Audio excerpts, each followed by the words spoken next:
Hello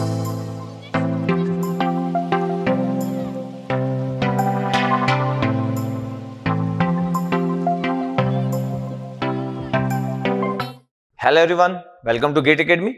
तो आज का जो वीडियो है स्पेशली रैंकर्स लोगों के लिए। आप देख रहे हो गेट 2021 का एग्जाम देने वाले हो और रैंक जो है वो 1 to 100 लिखो। बहुत कम ऐसे वीडियो बनाता हूं जिसमें मैं रैंकर्स पे फोकस करता हूं, क्योंकि मेरे को इन जनरल लोग ऐसे चाहिए जो लाइफ में अच्छा कर सके। चाहे कभी कभी रैंक नहीं भी आती, आपका दिन काम नहीं करता, तो जिंदगी में इतने सारे लोगों को मैं कामयाब देखा हूं जो मेरे स्टूडेंट्स हैं। ऐसे एग्जाम्पल बहुत सारे, 1 2 3 4 10 20 नहीं, बहुत सारे एग्जाम्पल हैं। बट फिर भी मेरे को कुछ रिक्वेस्ट आ रहा था कि सर आप AIR 1 से लेके 100 तक सर रैंकर्स के बारे में बात कीजिए ना सर, कि अभी मेरे सब्जेक्ट खत्म हो चुके हैं तो कैसे करें। तो अगर मैं रैंकर्स की बात करूं तो जो लोग फील करते हैं कि यस मैं क्रैक कर सकता हूं इस एग्जाम को, गेट एग्जाम को, और बहुत अच्छे रैंक से क्रैक कर सकता हूं, तो मेरे पास क्यों आइडिया है। ऐसा नहीं कि मैं अंडर 10 रैंक वाला हूं या मैं कभी रैंक 1 से 100 लाया हूं। इसका बिल्कुल ये मतलब नहीं। इसका मतलब ये बिल्कुल नहीं है कि सचिन तेंदुलकर सर आचरेकर सर से खेले हैं तो आचरेकर सर पूरी दुनिया के महान थे, या वो एक महान क्रिकेटर थे इसलिए सचिन तेंदुलकर सीख सकते। इंपॉर्टेंट ये कि जो सिखाने वाला होता है, अगर वो बहुत अच्छे से अगर आपको आइडिया दे तो आपके स्टूडेंट बहुत महान बन सकते हैं, है ना। इसलिए ये मैटर नहीं करता कि कोच महान है कि नहीं, कोच को कोच करते आना चाहिए, लोगों को अच्छे से गाइड करते आना चाहिए। इसलिए जस्ट बताया क्योंकि किसी को ना लगे कि सर आप कैसे बता रहे हो, सर आप तो खुद रैंक नहीं लाए। तो मैं बोल रहा हूं मेरे स्टूडेंट AIR 1 से लेके AIR 2 AIR 3 AIR 4 हर रैंक वाले मेरे स्टूडेंट्स हैं, तो मेरे हुए ना वो लोग। तो ओके चलो, तो जस्ट मैं बता रहा हूं कि मैं लोगों का बिहेवियर देखता हूं, जो रैंकर्स लोग रहते हैं उनके बिहेवियर को मैं जब ऑब्जर्व करता हूं तो क्या क्या चीजें रहती है। सबसे पहली बात तो ये है कि ऐसे बहुत सारे लोग होंगे जिनका सिलेबस खत्म हो गया होगा, like our PDGD course, VOD course, जो हमारे वाले जो लोग हैं, या ओवरऑल इंडिया में भी बहुत सारे लोग होंगे जिनका सिलेबस कंप्लीट हो चुका होगा। तो एक कैटेगरी तो ये हो गई आपके पास जिनका सिलेबस जो है सिलेबस कंप्लीट, ठीक है। अगर किसी का सिलेबस अगर कंप्लीट है तो इसका मतलब ये हुआ कि वो उसको ना एक अलग लेवल में प्लान करना होगा, क्योंकि कुछ लोगों का सिलेबस कंप्लीट हो चुका होगा क्योंकि लोग 2 ईयर से PDGD का कोर्स पढ़ रहे थे, या फिर कोई ऐसा स्टूडेंट्स होगा जो इस बार ड्रॉप लिया होगा लेकिन लास्ट टाइम उसका पूरा सिलेबस कंप्लीट हो गया, रैंक नहीं ला पाया। इस बार वो रेडी है रैंक लाने के लिए, उसका पूरा का पूरा जो ऑब्जेक्टिव है, जो मेन एम है वो रैंक लाना है, तो सिलेबस उसके पास कंप्लीट है। उन लोगों की बात कर रहा हूं जिसका सिलेबस कंप्लीट है। तो सिलेबस कंप्लीट होने का क्या मतलब होता है, इसके मीनिंग बहुत सारे होते हैं। सिलेबस कंप्लीट मतलब हम पूरा पढ़ लिए सर, एक बार गेट का एग्जाम दे दिए इसलिए पूरा पढ़ लिए, तो ऐसे लोग बहुत सारे हो सकते हैं। लेकिन इंपॉर्टेंट है कि सिलेबस कंप्लीट करने का यह मतलब है कि आपका थॉट प्रोसेस भी कंप्लीट है कि नहीं, क्योंकि सिलेबस अगर आप कंप्लीट करके रखे हो तो ये बहुत इंपॉर्टेंट हो जाता है कि अब आप अपना थॉट प्रोसेस को टेस्ट सीरीज में कैसे अप्लाई कर रहे हो, टेस्ट सीरीज में आप कैसे अप्लाई कर रहे हो, किसी MCQ के लिए आप कैसे सोचते हो, न्यूमेरिकल आंसर टाइप के लिए कैसे सोचते हो, और अब MSQ आ चुका है तो अब आपका चैलेंजेस और बढ़ गया। MSQ पे मैं ज्यादा फोकस नहीं करूंगा, न्यूमेरिकल आंसर टाइप आपके कितने सही होते, इसका जो परसेंटेज है सही होने का टेस्ट पेपर में, ये बड़ा इंपॉर्टेंट रोल प्ले करेगा। और MSQ अभी देना लोग चालू कर दिए, जैसे अभी हम भी MSQ देंगे मॉक टेस्ट में, और अलग से भी MSQ के पेपर है गेट एकेडमी के हर एक सब्जेक्ट के। तो MSQ जो होगा आपके पास, इसका जो परसेंटेज है ये डिसाइड करेगा आपके पास रैंक। इस बार मेरे को लगता है कि MSQ जो होगा ये आपके पास जो MSQ होगा ये रैंक डिसाइडर होगा। पता आपके पास MSQ जो होगा वो रैंक डिसाइडर होगा, रैंक डिसाइडर होने वाला है MSQ। क्यों MSQ रैंक डिसाइडर होने वाला है? क्योंकि ये एनालिटिकल क्वेश्चन होते हैं, इसमें ना एक से ज्यादा सब्जेक्ट को मर्ज किया जा सकता है। MSQ की क्या क्या पॉसिबिलिटी है, एक से ज्यादा टॉपिक को मर्ज किया जा सकता है। एक सब्जेक्ट सिग्नल सिस्टम है, उसमें 2 3 4 अलग अलग चैप्टर को मर्ज किया जा सकता है। मतलब अगर मैं बात करूं जेट ट्रांसफॉर्म के साथ discrete time Fourier transform use कर ले, या फिर लाप्लास के साथ फोरियर ट्रांसफॉर्म के कॉम्बिनेशन की बात करें, variety of things can be मर्ज। तो रैंक डिसाइडर इसलिए होगा क्योंकि ज्यादा टॉपिक कंबाइन करने से एक नॉर्मल स्टूडेंट अच्छा रिस्पॉन्ड नहीं कर पाता, वो डर जाता है। जब एक ही क्वेश्चन में 4 स्टेटमेंट है, अलग अलग टॉपिक है, तो डर जाता है। या अलग अलग सब्जेक्ट को मर्ज कर दिया जाए तो तब तो बहुत एक अच्छा स्टूडेंट होना बहुत जरूरी है, कि अगर आपके एडीसी के साथ एनालॉग मर्ज कर दिया गया, नेटवर्क के साथ एनालॉग मर्ज कर दिया गया, सिग्नल सिस्टम के साथ एनालॉग मर्ज कर दिया गया, कंट्रोल सिस्टम में सिग्नल सिस्टम की फीलिंग डाल दी गई, तो वैरायटी ऑफ मैं बोला ना कि पूरी चीजें आईआईटी का प्रोफेसर अगर बैठ के सोच ले तो कर सकता है। तो एमएसक्यू अगर कितने आते हैं इस पर डिपेंड करता है। अगर एमएसक्यू मैं सोच रहा हूं कि ज्यादा नहीं आना चाहिए, MSQ number of question MSQ ज्यादा नहीं आना चाहिए। रीजन, क्योंकि एमएसक्यू ज्यादा आ गए तो जो इस बार का जो वो होगा कट ऑफ होगा कम जाएगा। एमएसक्यू अगर ज्यादा आ गए मतलब मोर देन 5 एमएसक्यू अगर आ गए तो ये रैंक डिसाइडर हो जाएगा। मोर देन 5 अगर एमएसक्यू 10 एमएसक्यू आ गए, 12 एमएसक्यू आ गए, तब तो रैंक डिसाइडर होगा। अलग बात है कि माइनस मार्किंग नहीं है इसमें, अलग बात है कि इसमें माइनस मार्किंग नहीं है, लेकिन ये रैंक डिसाइडर हो जाएगा क्योंकि 2 मार्क्स के अगर 6 क्वेश्चन आ गए तो 12 होता है ये, और 12 में से किसी को अगर 12 मिल गए तो हीरो बन जाएगा उस पेपर में। तो इसका मतलब है कि जो रैंक जो लाने वाले हैं उनका थॉट प्रोसेस इस बार बड़ा अच्छे से चेक किया जाएगा कि वो किसी क्वेश्चन की स्टेटमेंट को कैसे रीड करते हैं। मैक्सिमम जो रैंकर्स होते हैं बहुत हड़बड़ी में रहते हैं, बहुत सारे लोगों को मैं हड़बड़ी में देखा हूं। इसका मतलब है कि अगर कोई रैंक बहुत अच्छा लाना चाहता है तो उसके क्वेश्चन को रीड करने वाला जो होता है ना, क्वेश्चन रीड करने वाला जो पार्ट होता है, क्वेश्चन को रीड करना, क्वेश्चन को जो रीड करने वाला पार्ट होता है वो स्कैन समान होना चाहिए, स्कैन करते आना चाहिए। स्कैन कैसे? एक बार क्वेश्चन को अगर पढ़े तो जब क्वेश्चन एंड हो तो बाकी पूरी चीजें मेमोरी में बैठते जाए कि मैं पहले लाइन से क्या पढ़ा था। अगर क्वेश्चन का लेंथ बड़ा है तो बहुत सारे लोग बहुत हड़बड़ी में रहते, कुछ डेटा को लेते कुछ को नहीं लेते, और आईआईटी के प्रोफेसर बहुत ही अच्छे से ट्रैप कर सकते हैं, किसी भी बहुत ब्रिलियंट स्टूडेंट को भी ट्रैप कर सकते हैं। इसलिए आप ये वाले हैबिट को बहुत अच्छे से डालें कि किसी क्वेश्चन को अगर आप रीड कर रहे हो तो स्कैन करना चाहिए, मतलब क्वेश्चन को ऐसे रीड कर लेना चाहिए जिसमें कि आपको लगे कि यस पूरे के पूरे क्वेश्चन ना अच्छे से रीड, क्वेश्चन को रीड करने का वाला पार्ट ना बड़ा इंपॉर्टेंट रोल प्ले करता है। मैं देखता हूं इंजीनियर्स लोगों को 90% लोगों को क्वेश्चन रीड करना नहीं आता है, और जिनको रीड करना नहीं आता उन लोगों के लिए मिस्टेक करना बड़ा मतलब बहुत ज्यादा मिस्टेक करते हैं। रैंक डिसाइडर एक एमएसक्यू डिसाइड करने वाला है। ये न्यूमेरिकल आंसर टाइप अगर 20 क्वेश्चन भी आ गए या 15 क्वेश्चन भी आ गए तो न्यूमेरिकल आंसर टाइप ना बहुत इंपॉर्टेंट अगेन रोल प्ले करेगा, क्योंकि इसमें माइनस मार्किंग नहीं है। लेकिन अगर ये 15 से 20 क्वेश्चन है तो numerical answer type again rank decider होगा, तो ये भी रैंक डिसाइडर होगा। यस, सबसे इंटरेस्टिंग बात यह है कि एमएसक्यू पहली बार इंट्रोड्यूस करें तो बहुत ज्यादा टफ करेंगे ऐसा नहीं, लेकिन एनालिटिकल करेंगे, आपका फंडामेंटल कांसेप्ट चेक करेंगे। इसका मतलब जो स्टूडेंट फंडामेंटली स्ट्रांग होंगे रैंक डिसाइडर में, अगर मैं बोलूं कि और क्या चीज आ सकती है, तो जो फंडामेंटली बहुत स्ट्रांग होंगे, जिनके बेसिक फंडामेंटल कांसेप्ट अच्छे होते हैं, फंडामेंटल कांसेप्ट जिनके अच्छे होते हैं, आप सिलेबस कंप्लीट कर लिए उससे फर्क नहीं पड़ता है। लेकिन आपको अगर बीच का कोई स्टेप बोला जा रहा है और अगर बीच के स्टेप को आप अगर कवर कर सकते हो, अगर आपको कोई फॉर्मूला पता है लेकिन उसको फॉर्मूला कैसे आता है ये आपके माइंड में है, तो फिर आप बीच के स्टेप को भी कवर कर सकते हो। जो स्टोरी है ना, किसी भी कंसेप्ट की जो स्टोरी है, जो अच्छे रैंकर्स होते हैं उनको किसी कंसेप्ट की स्टोरी पता होती है। तो इन रैंकर्स में जो लोग कंसेप्ट की स्टोरी बता सकते हैं, इसका मतलब बीच का कोई भी मिडिल का कोई भी क्वेश्चन अगर बनता है जो आईटी के प्रोफेसर लाइक करते नॉर्मली कुछ गुड क्वेश्चन को, तो इसमें से जो बेस्ट लोग होंगे वो उस चीज को ना सॉल्व कर जाएंगे, और जो सॉल्व कर जाएगा वो एक रैंक में आ जाएगा। इसका मतलब ये हुआ कि अभी जिन लोगों का सिलेबस कंप्लीट है वो लोग टेस्ट सीरीज, अगर मैं बोलूं तो उन लोग टेस्ट सीरीज लगभग आप 3 टेस्ट सीरीज ज्वाइन कर सकते हो, 1, 2 एंड 3, 1, 2, 3। तो अगर मैं बोलूं तो आपको मैडीजी की टेस्ट सीरीज ज्वाइन कर लेना चाहिए। मैडीजी में कॉम्पिटिशन रहता है, दे आर गुड कॉम्पिटिटर, चाहे कितना भी ऑनलाइन दुनिया में कितनी भी चीजें आ जाए, लेकिन मैडीजी इज ऑलवेज गुड कॉम्पिटिटर। आप गेट एकेडमी की टेस्ट सीरीज ज्वाइन कर लीजिए, हम लोग की टेस्ट सीरीज बहुत अच्छी हो। थर्ड में क्वेश्चन मार्क रख दिया कि जिससे कि आप अपने अकॉर्डिंग सिलेक्ट कर सकते हैं, आपको ये ना लगे कि सर ही डिसाइड कर दिए। आजकल एस एकेडमी का थोड़ा क्रेज डे बाय डे गिरते जा रहा है, डे बाय डे उनका जो परफॉर्मेंस है, डे बाय डे उनकी जो टीआरपी गिरते जा रही है। तो आई डोंट नो क्यों, एग्जैक्टली रीजन क्या है मेरे को नहीं पता, तो इसलिए मैं थर्ड में एस एकेडमी नहीं डाला, मतलब ये आप पे छोड़ दिया। ठीक है, you can select any other online portal और any other online, but third भी अच्छे से सिलेक्ट करना। बाकी दो तो बिंदासी से सिलेक्ट कर लो, मैडीजी सेकंड गेट एकेडमी। मैडीजी से बेटर क्वेश्चन गेट एकेडमी में रहेंगे, लेकिन फिर भी मैडीजी को फर्स्ट डाला क्योंकि बड़ा गुड कंपटीशन रहेगा, तो ज्यादा लोग अपीयर्स होते। धीरे धीरे गेट एकेडमी भी मैडीजी नंबर ऑफ स्टूडेंट्स के रिस्पेक्ट में गेट एकेडमी मैडीजी के बराबर आ जाएगा, 1 साल के अंदर में बराबर आ जाएगा। ठीक है, अभी हम ऑनलाइन दुनिया में, ऑफलाइन दुनिया में जब वो थे तो उनसे कॉम्पिटिशन था ही नहीं, मतलब वो लोग 100 टाइम्स हमसे आगे थे। अब ऑनलाइन दुनिया के कारण ना वो थोड़े पीछे गए, हम थोड़े आगे, लेकिन फिर भी मैं मानता हूं कि हमसे आगे। ठीक है, फिर भी मैं मानता हूं कि हमसे आगे। ठीक है, तो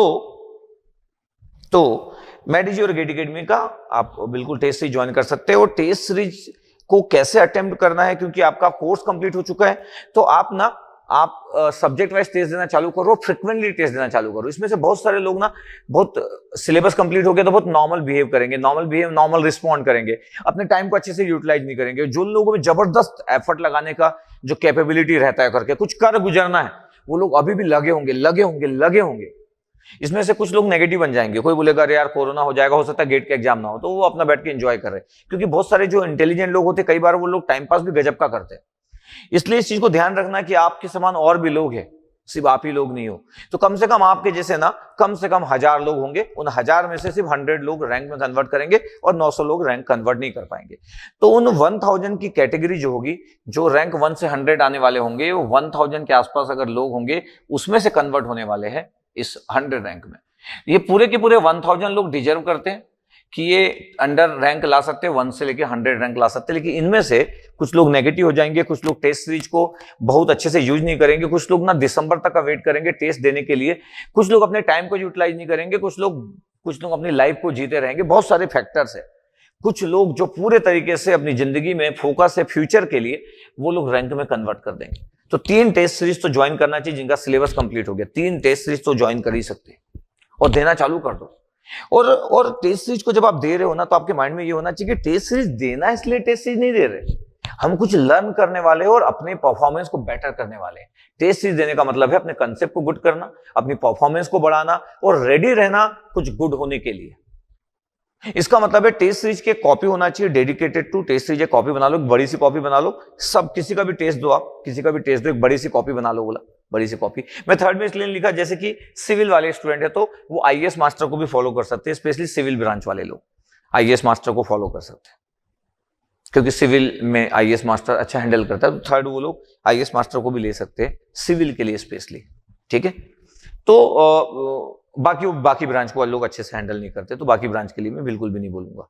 बाकी ब्रांच को वो लोग मैनेज ही नहीं कर पाए। वो सिविल में कंचन सर बहुत अच्छा कनेक्ट कर पाते हैं, तो सिविल को बड़ा अच्छा मैनेज करते हैं वो लोग, ठीक है। अलग बात है कि ऑनलाइन दुनिया में उनका प्रेजेंस बहुत मिनिमम है, लेकिन फिर भी ऑफलाइन दुनिया में आज तक रहा है प्रेजेंस सिविल के डिपार्टमेंट के पॉइंट ऑफ व्यू से, ठीक है। तो मैं जस्ट पूरे ये रैंक की जो बात कर रहा हूं, ऑल ब्रांचेस की बात कर रहा हूं, ECEE, IN, mechanical, civil, computer science, all production, कोई भी ब्रांच से कोई फर्क नहीं पड़ता। स्ट्रेटेजी सबकी सेम होगी, किसी में ज्यादा स्टूडेंट अपीयर होंगे, किसी में कम स्टूडेंट अपीयर होंगे। बट इस चीज को ध्यान रखना बोला कि सिलेबस आप कंप्लीट करते जाएंगे, रिवीजन मोड बहुत इंपॉर्टेंट होगा। क्योंकि ना जितने बार आप रिवीजन करोगे ना, मतलब रिवीजन मोड बहुत इंपॉर्टेंट होगा। ये जो रिवीजन मोड होता है ना, ये भी सबको अच्छे से करना नहीं आता। रिवीजन मोड का मतलब नहीं होता कि 10 दिन तक एक सब्जेक्ट पढ़ रहे। रिवीजन मोड का मतलब ये होता है कि आप एक दिन में एक सब्जेक्ट पढ़ सको। एक दिन ऐसा आएगा कि 1 घंटे में एक सब्जेक्ट पढ़ सको। कोई बोलेगा सर शॉर्ट नोट्स बनाना है कि नहीं, कोई बोलेगा कि सर शॉर्ट नोट्स बनाना चाहिए कि नहीं। शॉर्ट नोट्स बना सकते हैं जो रैंकर्स लोग रहते हैं, जिनको स्टोरी पता हो, जिनको टेक्निकल स्टोरी पता है किसी कंसेप्ट की, वो लोग शॉर्ट नोट्स बना सकते हैं। जिन लोग टेक्निकल स्टोरी जिनकी स्ट्रांग होती है, strong technical story. Strong technical story का क्या मतलब है? अगर कोई बहुत ही स्ट्रांग है, कोई फॉर्मूला लिखा है, वो अपने शॉर्ट नोट्स बना के फॉर्मूला लिख ले, इट्स ओके। कोई बोले कि यार ये फॉर्मूले के बारे में चलो आधे घंटे तक बात करो, वो पेन निकालेगा और आधे घंटे तक बात कर लेगा। दैट मीन्स ही और she is very good in technical. तो उन लोग के लिए शॉर्ट नोट्स जो है वो काम करता है। इसलिए आप बहुत सारे रैंकर को सुनते हो कि मैं शॉर्ट नोट्स बनाया, वो इसलिए उनका कनेक्ट हुआ, सक्सेसफुल हुआ, क्योंकि they are very good in technical. Actually short notes के कारण सक्सेसफुल नहीं हुआ। अलग बात है कि अपनी स्टोरी में शॉर्ट नोट्स हमेशा बोलते हैं। यूपीएससी का एस्पिरेंट शॉर्ट नोट्स बोलता है, गेट में जो टॉप करते हैं वो लोग शॉर्ट नोट्स बोलते हैं। शॉर्ट नोट्स बनाने से कोई टॉप नहीं होता है। Actually they are very good in technical, इसलिए शॉर्ट नोट्स उनके काम का है। एक नॉर्मल स्टूडेंट को अगर दे दूं मैं वही शॉर्ट नोट जो AIR 1 का या 2 का है, स्टूडेंट का स्कोर कार्ड भी नहीं आएगा। क्यों नहीं आएगा? वो शॉर्ट नोट्स को यूज ही नहीं कर सकता, क्योंकि उसकी टेक्निकल जो स्टोरी है ना, वो बड़ी वीक है एक नॉर्मल स्टूडेंट्स की। तो आज तो मैं रैंकर्स पे पहली बार ये वीडियो बना रहा हूं।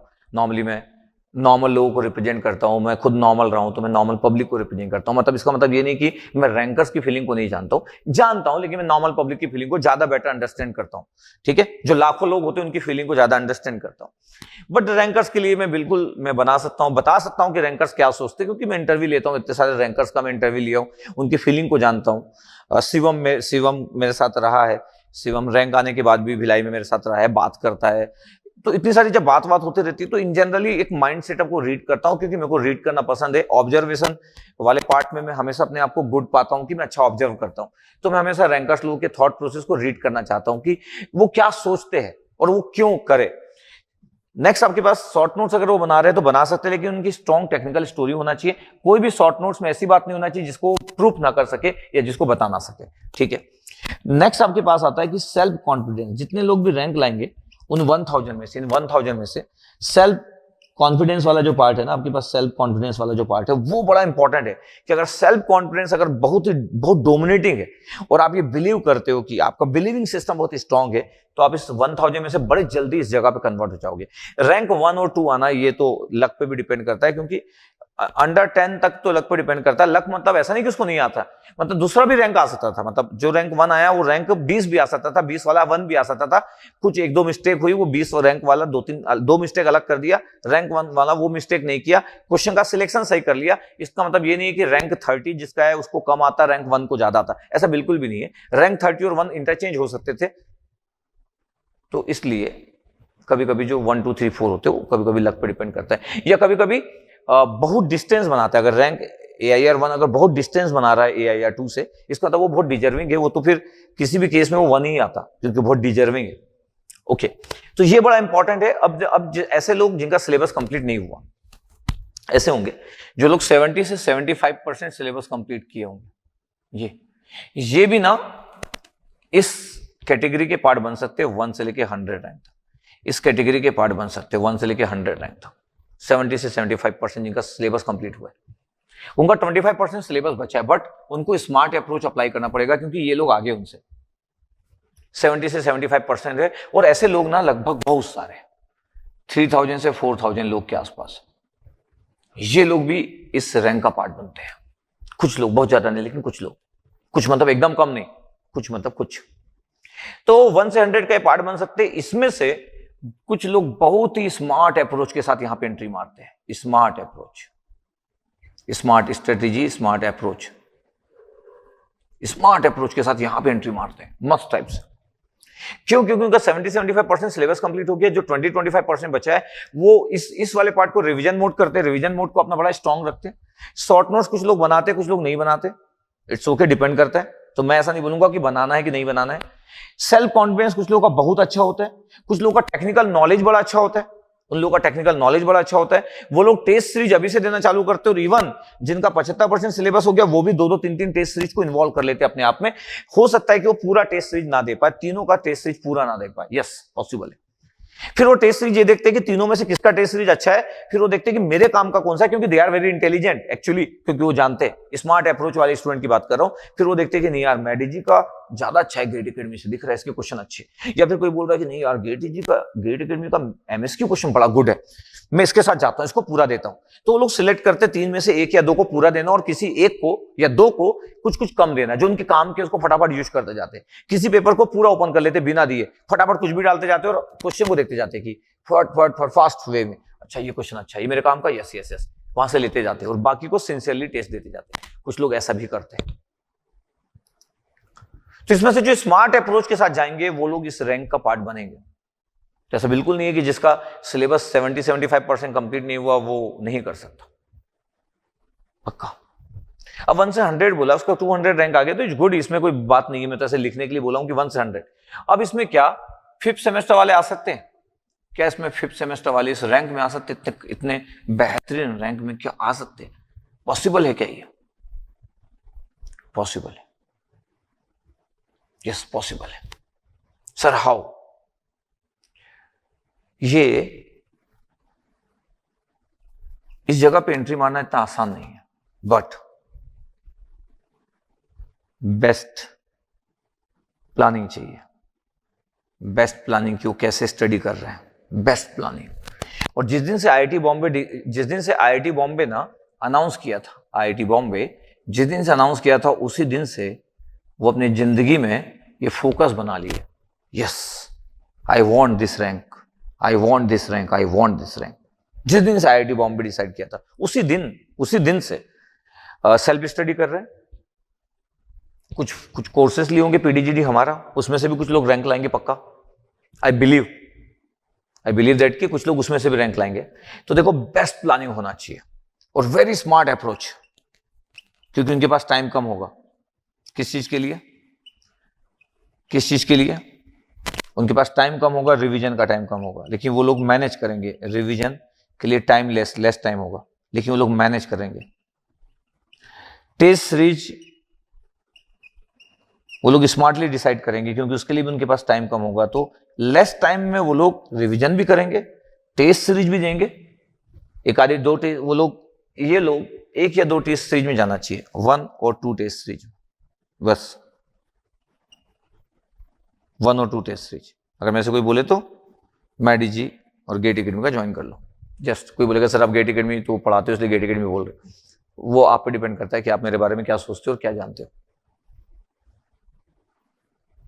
ओके, तो 1 और 2 टेस्ट सीरीज आपके पास, यस। और अगर वो इतने अच्छे अप्रोच के साथ अगर गए, yes they can convert, but ये पॉसिबल है, इम्पॉसिबल नहीं है, और इतना इजी भी पॉसिबल नहीं है इस जगह पे एंट्री मारना जहां पे बहुत बेहतरीन लोग भी है। इसका मतलब पूरी भीड़ को क्रॉस करते हुए, वो वहां पे भीड़ एक स्मार्ट लोग की भीड़ है, 1000 3 to 4000, उस स्मार्ट भीड़ में ना समझ ना गजब टाइप की एंट्री मारना पड़ेगा। जैसे लोग एक्टर लोग नहीं होते, सुपरस्टार एक्टर, गजब एंट्री मारते। और ऐसे लोग अगर इसमें से अगर कोई ला लिया, 5th सेमेस्टर में से ला लिया, तो वो एक सेलिब्रिटी समान फील करेगा। कोई 5th सेमेस्टर का स्टूडेंट अगर ला लिया ना, तो सेलिब्रिटी फीलिंग है। तो कुछ लोग ना ये सेलिब्रिटी फीलिंग के लिए ना कर रहे होंगे, इज द सेलिब्रिटी फीलिंग। कुछ लोग कर रहे होंगे, जबरदस्त जान लगा दिए होंगे, बेसिक नहीं पढ़ रहे होंगे 8 घंटा 10 घंटा, नहीं, अपने जिंदगी का हर एक कीमती टाइम इसको दे दिए होंगे पूरे तरीके से। और जब रिजल्ट आएगा ना, तो आप शॉक्ड होंगे कि यार ये 5th सेमेस्टर वाला कैसे ना 11th रैंक आ गया, हाउ। तो वो पागलपन दिखा रहा है यहाँ पे, पागलपन। 100% dedication, 100% honesty in work, 100% self confidence, कुछ कर गुजरने का जो जज्बा होता है वो, yes he can enter, she can enter, he और सी कैन इंटर, यस। तो जस्ट ना रैंक लाने के लिए ना कुछ अलग टाइप की फीलिंग चाहिए होती है, कुछ अलग टाइप की फीलिंग होती है।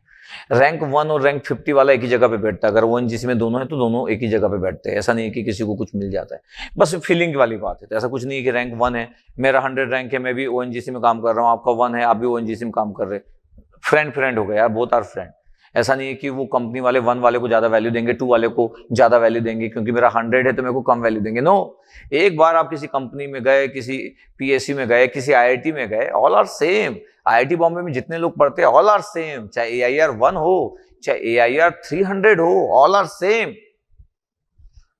जब प्लेसमेंट होता ना, तो कभी भी ना वो प्लेसमेंट वाले गेट का, एमटेक में जब प्लेसमेंट होता है तो वो लोग गेट का रैंक नहीं भगाते कि बताओ अरे ये तो AIR 1 था भाई, AIR 1 ले लो। नो नो, ऐसा कभी नहीं होता। जैसे कि मेरे को किसी का अगर लेना है तो मैं 12th में अगर सीजी में अगर वो AIR 1 होगा तो ऐसा नहीं कि मैं उसको सिलेक्ट कर लूंगा, नहीं, आई विल नॉट सिलेक्ट जब तक इसमें बात नहीं होगी। ओके, ऐसा कभी नहीं होता है। तो जस्ट मैं बताया कि 5th सेमेस्टर वाले को एंट्री अगर इस रैंक में जाना है, is not easy but impossible नहीं है। कुछ best planning, best smart approach, revision के लिए लेस टाइम, टेस्ट सीरीज को लेस टाइम, हर एक चीज में बेटर वर्जन फॉर्म में जाना है, हर एक चीज में कंपेयर टू वो सब कैटेगरी के लोग हैं। यस, ये इंटर कर सकते हैं, इसमें से भी लोग इंटर कर सकते हैं, इसमें से ज्यादा लोग और इंटर करेंगे। और यहाँ पे तो और भी पॉसिबिलिटी है। तो अच्छे लोगों का एक ग्रुप है, एक अच्छे लोगों का ग्रुप है, तो अच्छी खासी फाइट होती है जब एकदम अच्छी रैंक आती है। इसलिए कई बार मतलब लक पे डिपेंड करता है कि आप 2-4 मिस्टेक कर दिए। अब MSQ क्वेश्चन अगर आप अच्छे से नहीं बनाए, 12 क्वेश्चन MSQ आ गए और 12 में से आपका एक सही हुआ, गए भी अपन तो गए। इसलिए ना ऐसे लोग जिनका सिलेबस बहुत अच्छे से कंप्लीट होगा, जो सिलेबस की बारीकी को समझते हैं, किसी कंसेप्ट की डिटेलिंग को समझते हैं, वो लोग बड़ा अच्छा रैंक कन्वर्ट कर सकते हैं, बड़ा अच्छा रैंक कन्वर्ट कर सकते हैं। याद रखना, शॉर्ट नोट्स तभी गुड है जब उसकी स्ट्रॉन्ग टेक्निकल स्टोरी है, अदरवाइज ये बड़े इंपॉर्टेंट नहीं है, ये सिर्फ स्कोर कार्ड ला सकते हैं बस।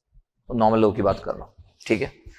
तो देखो, मैं सब कुछ बताया कि आपको किस वे में क्या करना है, किस वे में क्या करना है, ये सब कुछ बताया है, ठीक है। तो आई होप कि आपको क्लियर हुआ होगा कि अगर आप रैंक लाना चाहते हो तो आपके अंदर की एक फीलिंग जबरदस्त होना चाहिए। आप बैठ के पढ़ रहे हो, सिर्फ पढ़ने से रैंक नहीं आता, क्योंकि बहुत सारे लोग पढ़ते हैं। किस स्टाइल से पढ़ रहे हो, टेस्ट सीरीज देने से रैंक नहीं आता। किस स्टाइल से टेस्ट सीरीज दे रहे हो, टेस्ट सीरीज को कैसे यूटिलाइज कर रहे हो। शॉर्ट नोट्स बनाने से रैंक नहीं आता। किस वे में शॉर्ट नोट्स बना रहे हो, शॉर्ट नोट्स बनाते समय आपकी थिंकिंग क्या है। शॉर्ट नोट्स जहां बने वहां पे स्टोरी कहीं पे मेंशन है क्या, थोड़ी बहुत, सबका अलग अलग स्टाइल होता है, उस पर डिपेंड करता है। आपका खुद का बिलीविंग सिस्टम कैसा है खुद के लिए, सेल्फ बिलीविंग, सेल्फ कॉन्फिडेंस कैसा है, वो बहुत मैटर करेगा एकदम अच्छा रैंक लाना है तो। और रिवीजन मोड तो मतलब कितने बार रिवीजन होना चाहिए, तो मैं बोलूंगा n number of times, n number of times. n क्या है, n फिक्स नंबर नहीं है, n सबके लिए अलग अलग होता है, किसी के लिए 5, किसी के लिए 10, किसी के लिए 15, किसी के लिए 20 और किसी के लिए 2, डिपेंड्स। बट अगर आपको लगता है कि मेरी फीलिंग ऐसी होना चाहिए, ऐसी ऐसी, तो फिर n बढ़ना चाहिए। अगर आपको फीलिंग चाहिए ना बहुत एकदम कि मतलब आप सब्जेक्ट जानते हो और आप क्वेश्चन देखिए और सॉल्व, तो ये n बढ़ना चाहिए। जैसे जैसे n बढ़ेगा, जैसे n बढ़ेगा आपकी फीलिंग स्ट्रांग होगी, तो ये n बहुत इंपॉर्टेंट रोल प्ले करता है। n मतलब नंबर ऑफ टाइम्स रिवीजन। ये आपको ना, आपको एकदम नेक्स्ट लेवल पे ऐसे ले जाते जाएगा। आपको कोई टच करने से डरेगा, आपसे कोई टेक्निकल बात करने से डरेगा। रिवीजन आपका ना माइंड शार्प करते जाता है। और याद रखना कि पढ़ने से कुछ नहीं होता, बोला क्रिएटिविटी, थॉट प्रोसेस आपका कैसा है। रैंक के लिए बहुत जरूरी है किसी क्वेश्चन को कैसे आप रीड करते हो, स्कैन के फॉर्म में रीड, एक बार में खत्म। ऐसा नहीं कि 10 बार रीड कर रहे क्वेश्चन को, एक बार में। उसके लिए ना, उसके लिए एकदम फोकस और कंसंट्रेशन होना चाहिए। ये सीखने वाली बात होती है जिंदगी में। एक बार क्वेश्चन रीड किया और उसमें से निकाल लिए डेटा। नॉर्मल लोग 4 बार रीड करते हैं, अगर 8 लाइन का क्वेश्चन हो तो डर जाते वो लोग, निकाल लेते एक बार में। ओके, तो ऐसा करके अगर आप प्लान करोगे तो यस यू कैन डू, पक्का आप कन्वर्ट कर सकते हो। ठीक है, तो चलो आप लोगों के लिए भी वीडियो बना दिया। आई होप आपको ये वीडियो पसंद आएगा। आप कमेंट सेक्शन में बताना आपको कि आपको कोई डाउट है, आपको कुछ लगता है, आपको अगर कुछ रहेगा तो मेरे को टेलीग्राम, मेरा टेलीग्राम है खुद का, है ना, उमेश धांडे गेट एकेडमी, आप सर्च कर सकते हो। उसमें 9000 से ज़्यादा लोग हैं, उसमें आप ज्वाइन कर सकते हो। वहाँ पे ज्वाइन करने के बाद आप मेरे को इंडिविजुअल मैसेज कर सकते हो टेलीग्राम में, वहाँ पे डाउट पूछ सकते हो। यस, तो आप रेडी रहो। बस जस्ट मैं एक वीडियो बनाया कि आपको क्लियर है, आप अगर रैंक लाना चाहते हो तो आप नॉर्मल मत रहो, क्योंकि आप अकेले नहीं हो। अच्छा खासा कलेक्शन है उस जगह में जाने के लिए लोगों का, गुड स्टूडेंट का। ओके, ठीक है। और फिर आपको खराब लगेगा ना, क्यों सर मेरा पिछली बार सर 700 रैंक था, ठीक है सर, मेरा जूनियर ना सर पता नहीं सर 11 रैंक ला लिया सर, मेरा ना 450 रैंक आया सर, पहली बार में 800 रैंक था सर, इस बार 450 आया। अब सर मैं हंस भी नहीं पा रहा हूं। 450 rank is good sir, but मैं हंस नहीं पा रहा हूं। क्यों सर, मेरा जूनियर पता नहीं सर मेरे से ही पूछता था पूरे देर तक, उसको ज्यादा मेरे समान तो नहीं आता था सर, 11 रैंक ला लिया सर, मेरे को तो समझ नहीं आ रहा कि मैं क्या करूं। ध्यान देना, ध्यान देना बोला, जो मैं बोला भी रिपीट किया, जो है ना, आसान नहीं है डाइजेस्ट कर पाना, आसान नहीं है। उस दिन मत रोना, उस दिन मत रोना। ओके, रेडी रहो। तो चलो ठीक है, कमेंट सेक्शन में बताना आपको कैसा लगा यार। कुछ आपके डाउट्स होंगे तो कमेंट सेक्शन में ड्रॉप कीजिएगा, ट्राई करूंगा कि मेरी टीम रिप्लाई करेगी। कमेंट सेक्शन में जरूर बताना कि ये वीडियो आपके लिए हेल्पफुल है कि नहीं, आपको पक्का क्लियर हुआ कि नहीं कि यस आप एक अच्छा रैंक में कन्वर्ट कर सकते हैं। ठीक है, okay, thank you, love you all.